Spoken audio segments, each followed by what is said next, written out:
Hello internets, it's me.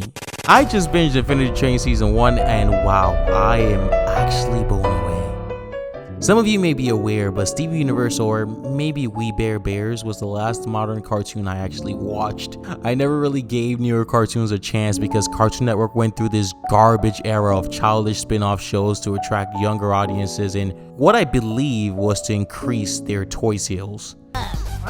Then I got recommended Infinity Train by one of you good people and it was different. It's like older Cartoon Network but also something entirely new. It also gave me a certain vibe of watching Gravity Falls again, but that's subjective. Infinity Train is about a girl named after the least strange of perennial flower names, Tulip. I could be wrong about that. I mean, Lavender doesn't sound like such a bad name. And her adventures in coming to terms with her parents' divorce, which if this was a Disney show, one of them would have most likely been dead. Tulip, after finding out neither of her parents can take her to coding camp, attempts to get there herself and ends up on a train which at first seems to have an infinite number of carts. That's not very possible, but yeah.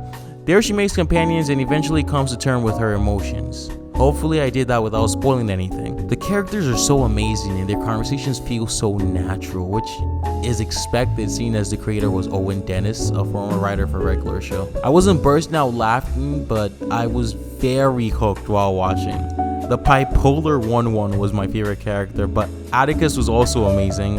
Shit, honestly, Tulip was great too. Shit, the background music was perfect for the mystery, the character designs were so good, the art style, specifically the backgrounds, were like out of an older storybook. It felt very nostalgic, but also really modern, which I appreciate because I'm so spoiled I can't watch anything that isn't 4K anymore. Now it's time for spoilers. Yeah, you have been warned. I thought it was predictable.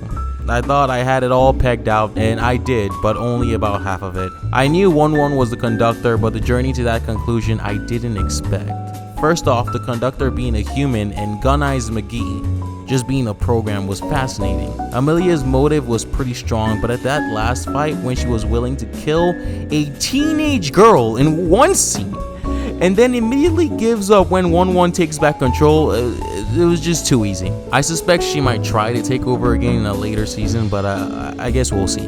That being said, the ending might have not been the strongest, but the story, the creativity in the adventures, the characters, dialogue, and art direction, beautiful. So if I were to plug this in, I would give Infinity Train Season 1 a 9 out of 10 for something different while also giving us the Cartoon Network we loved growing up.